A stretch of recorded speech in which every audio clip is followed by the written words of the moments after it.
Florence is a large and extremely destructive hurricane. Storm surge is going to be potentially life-threatening for some areas along the U.S. coastline. And already this morning, we've seen the water picking up over some of the roadways. Let's go ahead and take a look at what could be a reasonable worst-case scenario for areas along North Carolina. All the way here from Surf City to North Topsail Beach, we could be talking about up to 6 feet of storm surge. And again, impacts have already begun today with the storm approaching.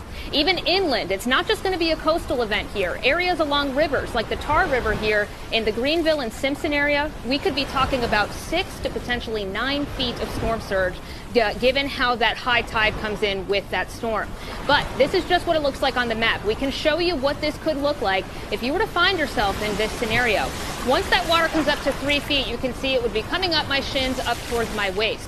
This could be enough to knock you off your feet. It could even float some cars that could be parked on the side of the roadway. This is extremely dangerous, but once we get up into that 6-foot range, look at how high this water goes. Winds pick everything up. Cars would be floating at this point. This water's over my head. I wouldn't be able to stand here, even withstand the force of the water coming in. There might even be dangers like chemicals and exposed power lines lurking in the waters.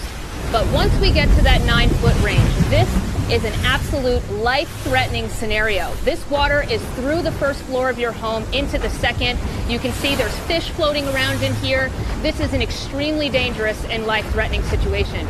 So if you find yourself here, please get out. If you're told to go, you need to go. Listen to those local officials and make sure you heed the advice if told to do so.